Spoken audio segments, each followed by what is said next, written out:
If your machine looks like this, it's time for some cleaning and maintenance. Hi everyone and welcome to this video, which should serve you as a go-to guide for properly maintaining your Breville Barista Touch Impress.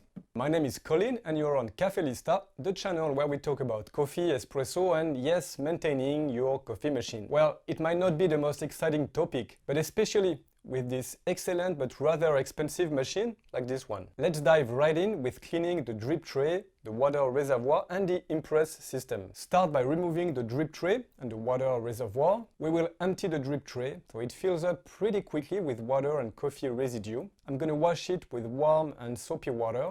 Make sure to rinse thoroughly everything to avoid any soap residue.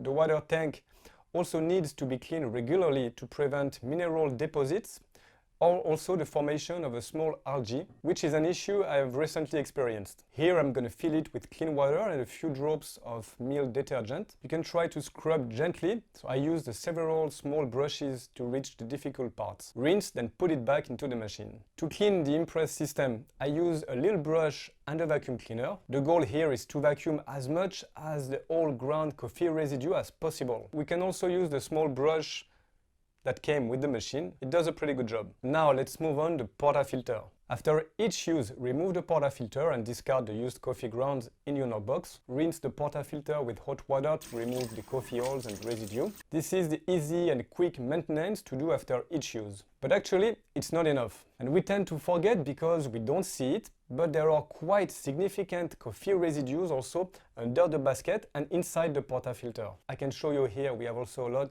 of coffee oil, and I'm guilty here, I tend to forget. But here's what to do. About once a week, soak the Portafilter in solution with warm water and a cleaning product. I'm using here Cafesa. We will let it soak for 15-20 minutes.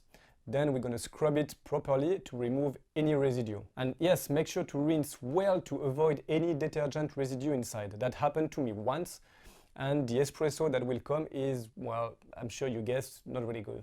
Now it's done, your Portafilter should look like new. Okay, next step. Descaling your machine is probably the most important maintenance task you could do. It is essential for removing mineral deposits inside. Breville recommends descaling every 2 to 3 months, but your machine is going to tell you here on the screen. To descale, start by emptying the water tank and we will fill it with water up to the descale line. For this video, I will use here the descaling product from Breville, the descaler. It's actually from Cafeto. It's quite simple. Just pour everything in the water tank. To start the descaling process, we will go into the setting and choose, well, you guessed it, descaling. Start the cycle. It's pretty quick, less than 10 minutes, and then you're done.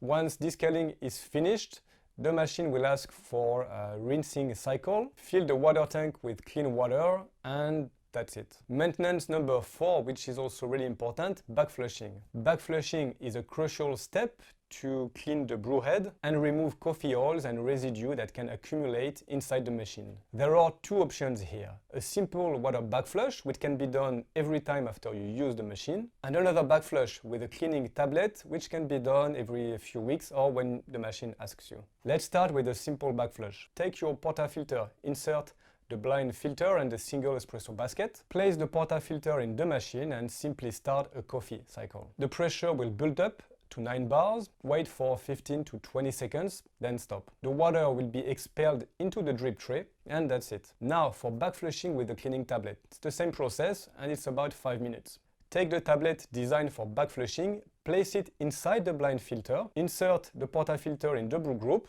but now instead of running a coffee, we will go inside the setting and we will choose the cleaning cycle of the brew head.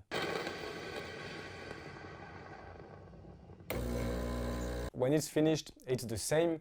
Don't forget to rinse thoroughly the Portafilter and the basket to avoid any detergent residue in your next espresso. Our machine is getting quite clean, but there are still 2 important cleanings left. The MilQ system and the grinder. The steam wand and MilQ system can hold milk residue, which can cause blockage or bacterial growth if it's not cleaned regularly. So this is important for your machine, but it's also important for you and your health. This machine is very well designed and will almost clean itself for daily use. But still remember to wipe the steam wand with a cloth after each use. Now we will run a steam wand cleaning cycle. Same idea here, we will go into the settings, and with the small tool that came with the machine, we will make sure that there are no milk residue inside the steam wand. That's pretty good, but there is still something we can do. Another maintenance option is to use a product specifically designed for cleaning steam wands. Here I have a product called Rinser from Urnex. I will fill the pitcher with a bit of product and water, and then run the steam wand for 10-15 seconds.